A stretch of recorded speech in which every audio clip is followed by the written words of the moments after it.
Kind of shift. Instead of me doing the robot stuff, we are going to talk a little.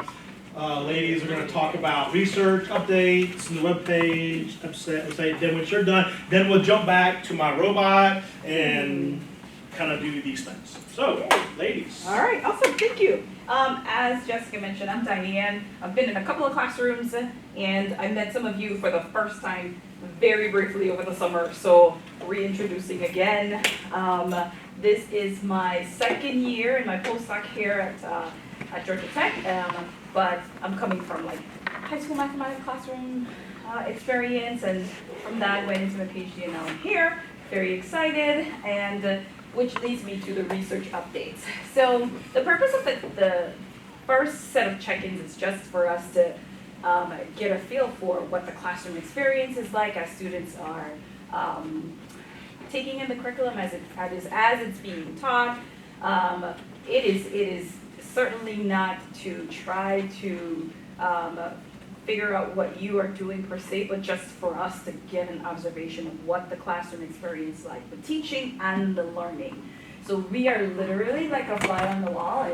I do not say that to just be trite, because the whole goal is to see, within reason, what the natural experience is like while you are teaching. We're usually there for just a class period. It'll be Monday or Wednesdays, but if those days don't work, and a Friday will work, you all can let Jessica know, and she's going to put together a schedule of who will be coming around. Some of us will be going to several classes that week. I think some of us are going to be doing a couple of schools on that same day. But the goal is it'll be around a planning period, so that either before or after we can just talk and see what implementation is like. And the next big set of observations are the formal observations, where we are looking at the entire day. We will come in for the day, and we'll take a lot of notes. But again, the goal is, what is the teaching and learning experience like for STEM ID? This is all the research side. If there are questions, sometimes I like to ask questions, because just from my own teaching experience, sometimes we do things and we don't always say it out loud. Sometimes we do things and we do say it out loud. So for me, on the research side of things, as I'm observing and looking, especially sometimes when that science and math comes in, I want to know what's the motivation, what, how, why, what, when, where, because all of that is necessary for the research part. Just unpack that. And so that'll be November 13th through December the 8th. And we will let you know specifically which schools we'll be going to and how often. So there will be a schedule for that as well. Quick reminder, if you haven't completed enactment surveys, please do so.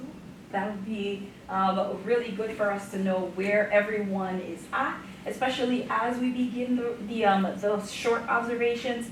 We'll get an idea ahead of time who's where. And I think if there's some time later on, you may be able to do that. And if you have any questions, you can, of course, ask one of us. And then for the post-assessments, if you can and you already know what the December schedule will look like, to just look at some potential dates for post-assessments, that'll be great, and just have that in the back of your mind. So, sometime in the middle of short observations, either Jessica or Milton will reach out to you and just have an idea, so we can again plan so that the entire team can come back and gather that data. Any questions just on the details of this? 8th grade just needs one day, and then 6th and 7th need 2. Yes, depending on your schedules, yes. If we've got an 8th grade class that lasts an entire year. That is not, for the 8th grade classes that last an entire year, yours will be at the ending, so yours will happen in May. Got it.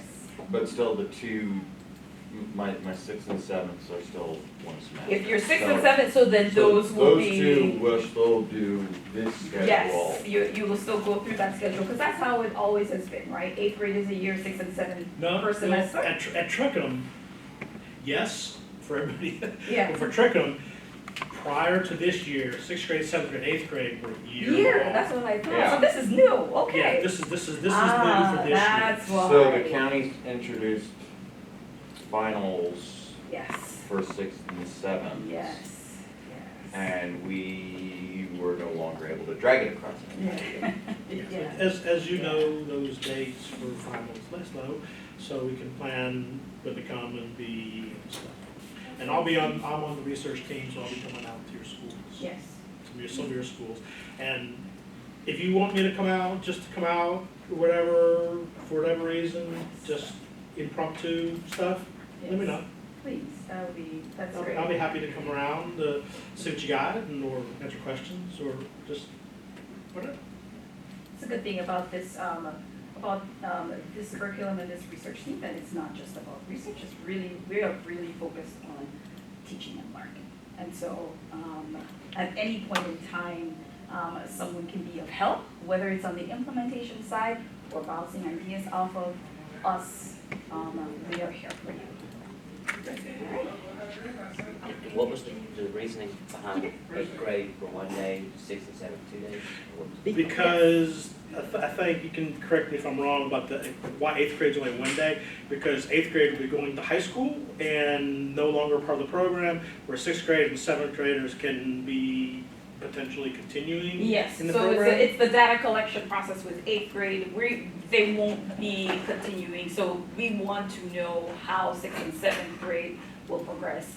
Ideally, of course, you would have the same students, from 6th to 7th to 8th, and it'd be great to see this longitudinally. But for the amount of students that will be there, and even for the one or, the few students who maybe only go from 6th to 7th or 7th to 8th, it'll be beneficial for us.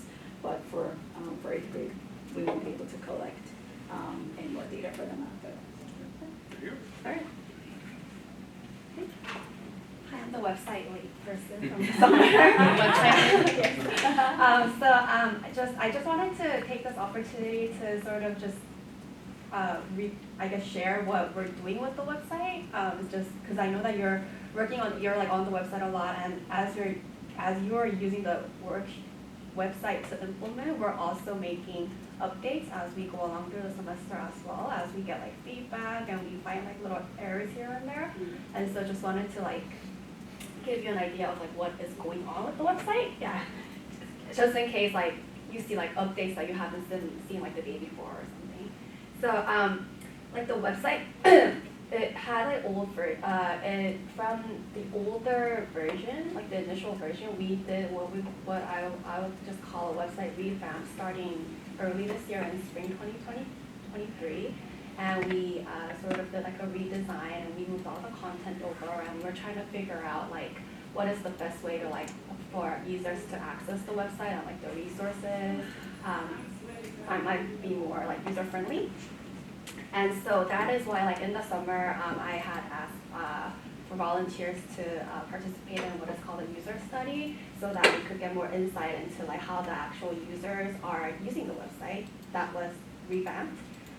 So that was what happened in the summer, and based on that user study as well as the feedback we got through the Canvas, we had short questions related to the website before you jumped into the summer Canvas PD activities.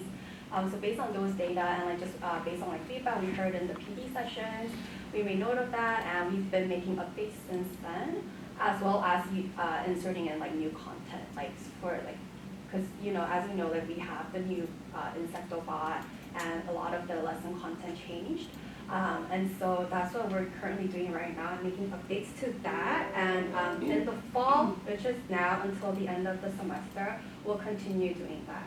So that and as you as users use the website over the period of time, I would also like to get feedback from you at the end, when at the end of the semester, just to get an idea of what other changes we can make, what worked well for you, what didn't work, so that we can make it a more universal design. And yeah, that this whole process, I guess, is what I, as a researcher, is calling rapid prototyping, as we're making updates as we go along. And so I just wanted to share that idea of how we're making those updates using rapid prototyping. And the revisions are still ongoing, but you know, I just wanted to share some of the updates that have been made, and I'm sure like you have noticed as you use the website in your classrooms. So like one of the big feedback I guess like was the menu bar was at the top right corner, and that you weren't able to see like the whole title of it like in the summer. And so you know, like we updated the menu bar, and you know, we try to distinguish what was like just text and what was like a linkable like text. And so we updated links to like have it like bolded and underlined the links. And then we also created a new video series. So in the summer we only had TED Talks and teaching tip videos, and they were like all across one single page. We had a list of like TED Talk videos and a list of like teaching tips. And we sort of categorized that and also added a new video series called How To. And those are like how to like assemble the catapult, how to assemble the Insectobot, and like, you know, how to use the EDPL. Like those like tutorials, which are available in the course preparation page that Noelle actually pulled up when she was doing the 3D printing. Yeah. Like she shared that page with you all earlier.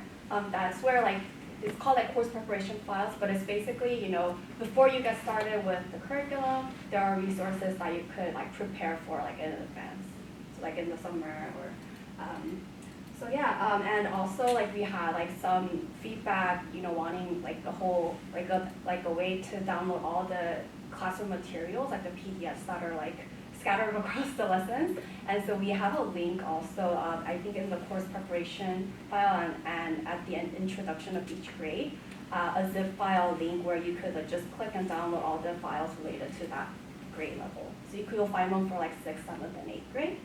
And we also have like a materials list, which was also available in the course preparation files page. It has like the materials list and like the cost and like where like the links for you to purchase those materials as well. And then for the video resources page, which are just like for you, like for teachers to like review, it's primarily made for to better explain what's going on with the lessons. You know, like if you need like extra information, you could like go to the video resources page, and hopefully like the topics are there. But like those were also divided into 6th, 7th, and 8th grade.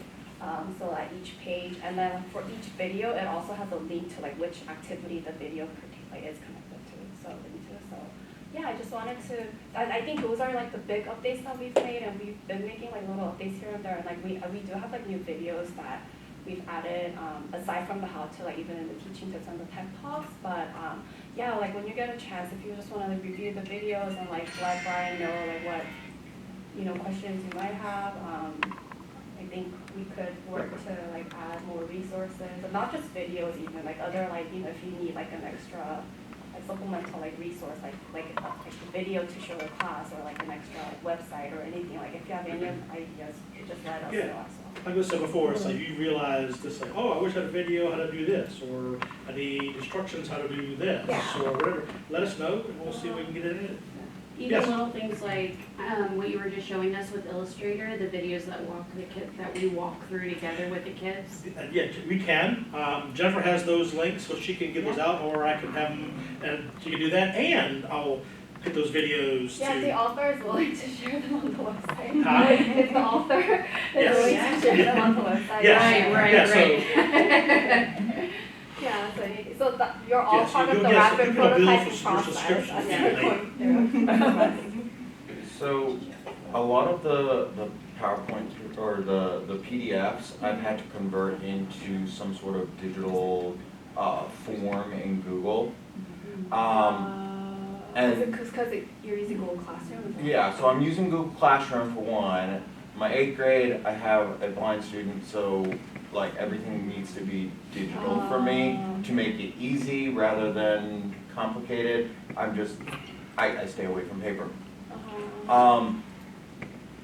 Some of them have already been turned into Excel spreadsheets and stuff like that Okay. I can share with you, or Google. So- Would that be something that you would find useful? So we did, initially we had, right now like all the classroom, like the worksheets and all that are in a PDF form. Mm-hmm. And we used to have Google Forms as well as a PDF available. But the reason why we had to take Google out of the website was because like initially, like the teachers were able to make a copy of the Google form so that they could save it and like use it with the students, but Google doesn't allow that anymore. So like the links that we have in the Google, if we have like a Google link form like on the website, you would, like whoever is using it would be actually like working on the original form. Like it won't allow us to make a copy of it. Okay. So that's why we have to take it out. So what about if they were just Excel documents? I guess that would work. We never. Yeah. So with the spreadsheets that you created with like the Excel spreadsheets that you say you created, how do you use that in your class? Is it like the Google spreadsheet? Well, so things like the airplane flying, right? I literally I took the PDF and turned it into an Excel document because you essentially drew the table in the. To the actual like Microsoft like Excel document, and then you shared it with the students? And then I converted it over to Google, and then I shared it through Google. So I have it as both an Excel document Yeah. and as a Google document, Yeah. and I've got the PDF document. Yeah. Is it necessary for me to have all three? Probably not. But No, but you know what? Yeah. I'm learning teaching, therefore I've gotta figure it out myself sometimes. Yeah. I think we could see what we could do. Because I have all the Google form versions of the PDFs that are on the website. We Okay. just pull them out. And so maybe we could try to figure out a way to convert them into just documents, maybe? Is it the part that doesn't work, is it where you would take out the word edit and write the word copy? And then, No, that didn't work. Oh, okay. Yeah, they just took that out. what if it's in view though, like view only? So like we can't edit it, but we can open it and then make a copy?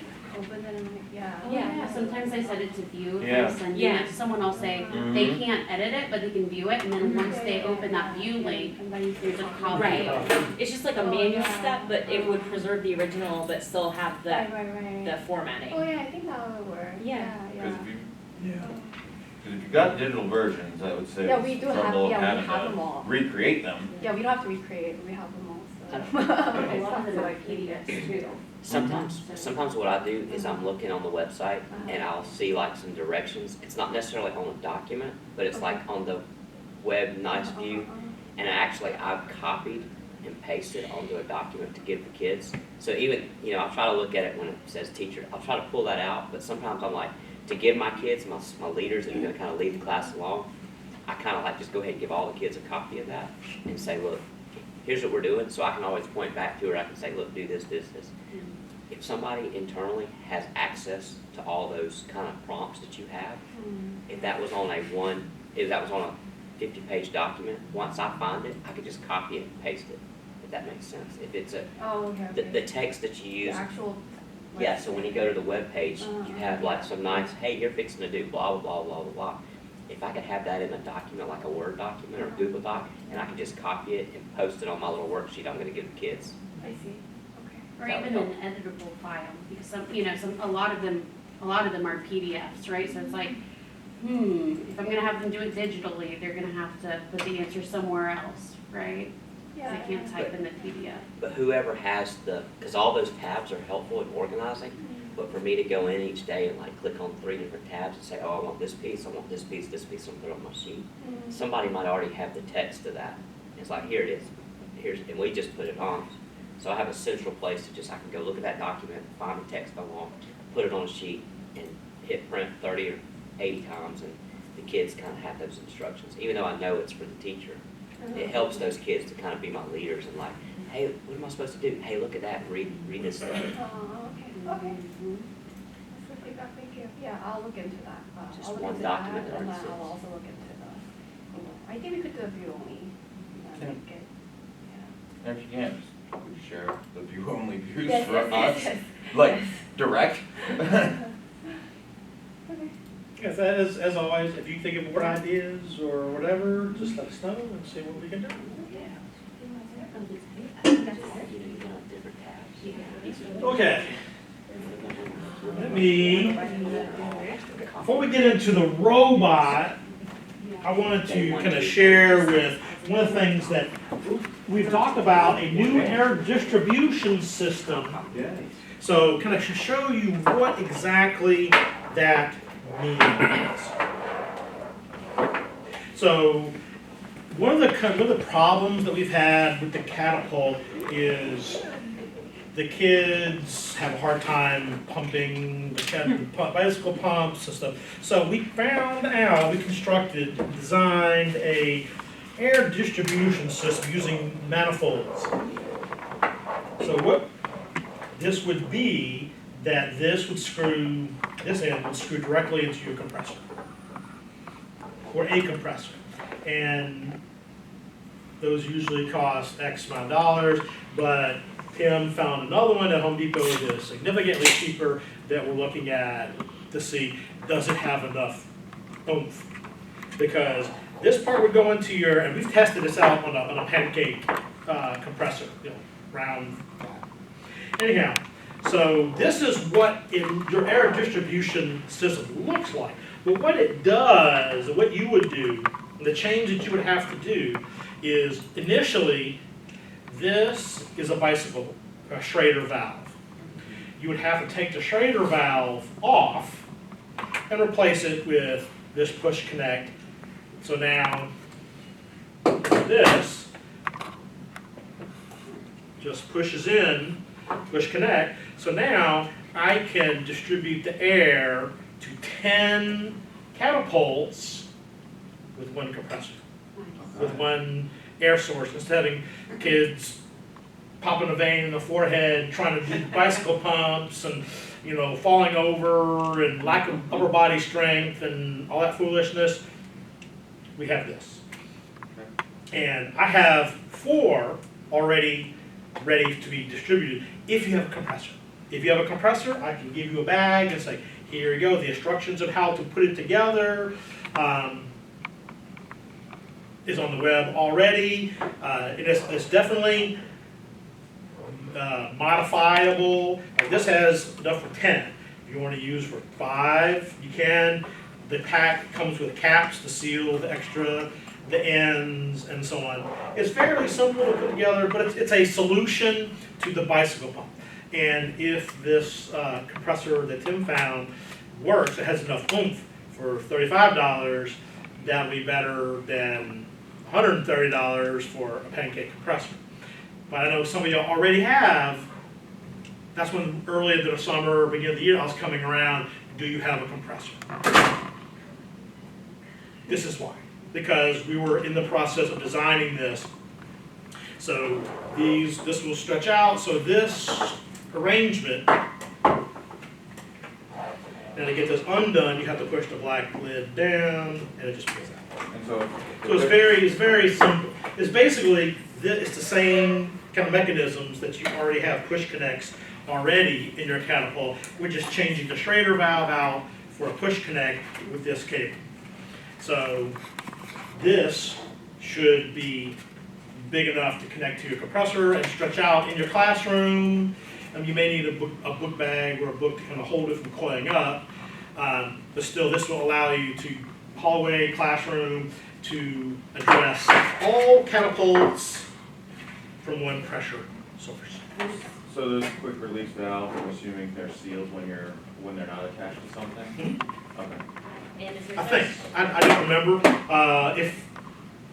if not, the pack comes with multiple seals, so you can swap out Okay. a quick release, and if you wanna use 5, you can You add. can switch the whole end. Yeah, so it's very modifiable, Okay. but the bag comes with hoses. These are this type of hose, and here you got the silicone, plumber's tape. Yeah, and it comes with the push connects and a box of seals. So basically, everything you need to make this is here. So how do you explain to the student that the number 10 slot doesn't get less air than the It number 2? does. It does. It does. This with a compressor, when you plug it in and turn it on, it will distribute air out until it hits whatever set you put on on the compressor. As the kits fire, this pressure goes down, so the compressor starts pushing more back in there. So The 10 position. that will get the exact same as It will. the others, absolutely. Is that through our experiments and our trials, we have not experienced the last position getting less than the number one. Is there such thing as too much oomph? Because I realize I have a personal air compressor I can bring in, but it's like, You need to keep it down, because you know, with you want to keep this Mhm. down to, you know, I think it had it set on what, 15 pounds, something like that? I don't remember exactly the number, okay, but yeah. okay. Because then I can just bring that in from home. Yeah, so That's the thought. Yeah. it's like if you have a compressor already, I have 4, and we're waiting for some more of these push connects to come in, then I'll have all those. So I guess like the robot, it's a supply side issue, but I have enough for 4. So if you have a compressor or access to a compressor and you want one today, I can give you one of the 4. So the only changes you would have to make on your robot, your compressor, on your catapult, is you gotta change this, unscrew the Schrader valve to a push connect. Is that where the plumber stuff comes in? Plumbers? That's, you see, that's the white tape. So in the video, it shows you wrap the tape around the threads, and then you screw it in. On the ends there. On the ends, they're on everything. They're on everything that screws into them. Everything that's screwed in that makes it airtight. So, For the compressor, I mean, I know the end here on my personal one has just a quick release valve. Does that whole quick release valve basically unscrew and then that can screw in Sure. its place? yeah, that's what we did. We unscrewed the hose on the compressor and just screwed that in. Okay. Because it came with a hose, with a air gun and all kinds of stuff. So that just unscrews that screws in its place. No fuss, no muss. Okay. So that's the first thing I wanted to kind of talk to you about assembling stuff. So we've talked about the air distribution. This is what it really looks like, and this is what it's supposed to do. So you can man one air source to 10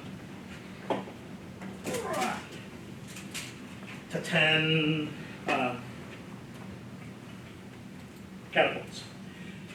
Okay. So now let's get into your robots. Now, yes, we chose to go with dark gray. So, because the filament that you got from the county is ivory and white. So this would kind of separate it. So this is for the Robot Georgia Tech project. So just, and it's different. So keep it separate from what you have here. So this is basically the bare bones of your robot. This is the things that you're printing out from your gears and your axles and your legs. I didn't attach any legs or feet to this, but to show you this is the way it is. In this particular model, this is where your sensor was. Now it is here. So there's a little ledge right here in front of the legs and stuff, between the legs. So, and the reason we did that is as you're running the robot, it does this a little. And if the sensor is the front, the sensor only has a certain range, sensitivity, and when it goes up, sometimes it exceeds that range. By putting it in the middle, that's like when you're on a boat. Where's the least, which part is gonna move up and down the least in the boat? The middle. Is it goes up and down like this. So that's where we, and had the tests I've run, that worked out really well, having a sensor right there. So when you're printing your robot and stuff, the idea was to do, an original plan was to print 2, complete, and then go to print 3. That way, ideally, you would have materials, electronics, to go ahead and start wiring your materials, wire your robot, while your others are printing. So let me show you kind of what things that you're going to get today. You're going to get a bag today. In this bag, you will get all the electronics that you need, wiring, even the tool. Yes, that is a very ooh, that is definitely an ooh. I like those things. Look, you like tools. So this is one that clamps and strips and this this is when we saw these, it was like yeah we gotta get these. So that's, let me get one of the robots out here that's already wired so you have an idea of what it looks like.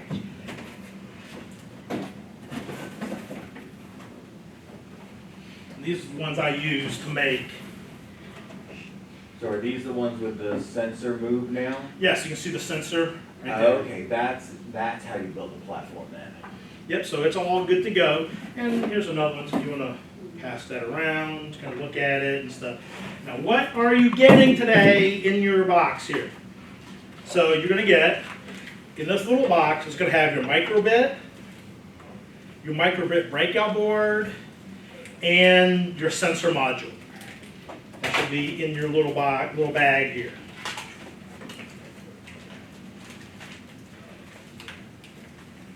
And yeah, that goes. This was part of your microbit stuff. So that's all. That's like your part of your electronics. You're gonna get this one is this is your Arduino. You have a screw shield. You're gonna get, this is the motor, and this is the motor shield. So what exactly I'm talking about when you look at the robot. See the microbit, this white thing that the microbit is plugged into, that's your breakout board. Then there's a stack of 3 things back here. Okay? One is the Arduino at the bottom, that's the plug. Then you have your screw shield. Then you have your motor shield. And it stacks together. I have about 15 videos showing you how to wire and put it together. Each video is a couple minutes long, so it's not excessively long. And as you know, I'm sure everyone's looking at it going, holy crap. So that's what these are. So you have your Arduino, your motor shield that connects to the motor. You have your screw shield. Your other electronics are in this bag, in your microbit bag. Battery pack. The microbit comes with a battery pack. I'm not going to use it. Bigger batteries, 6 batteries. Batteries not included, sorry. Motor. This little thing sticking up right here in the middle right there, that's where the motor attaches. So you can see on this one, right in there, where the motor is attached. So it looks, believe me, it looks complex, but it's not really. Once you've made one, you'll say, okay, that's kind of cool. You'll understand the flow of the electronics and the data. So, and the reason to have these different things is to, not to just to move, but to collect the data and connect to the motor, so it will actually move.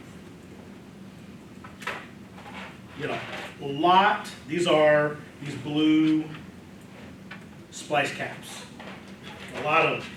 You gotta have fuses and inline fuse 120 jumper cables. That's what these extra wires are and stuff. I took the effort to using the same colors.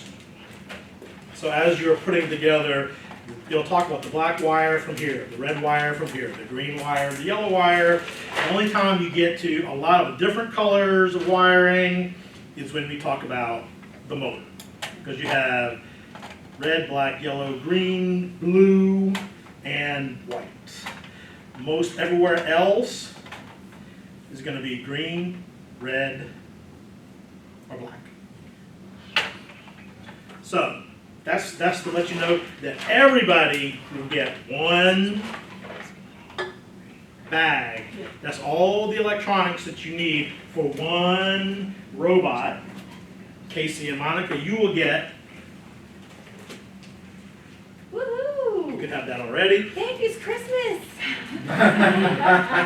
That is the framework. It's the prime big deal day. Last day.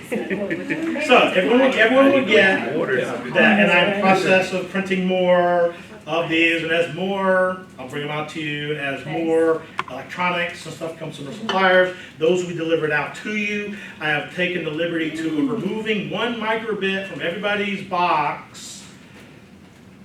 Because you're getting one today, your box now has 9, plus the one you have now is 10. So you'll get 10. I just, in order to give everybody in my twisted mind. So basically that bag is enough to build one robot. If you have printed out your framework. If you print out your framework. If you have not printed your framework, then you gotta do that first. Yeah. But the electronics that you need, and wiring, and equipment, and tools, and stuff, is in that bag. But with everything that you've taught us today, printing out the frame should be easy now. Yep.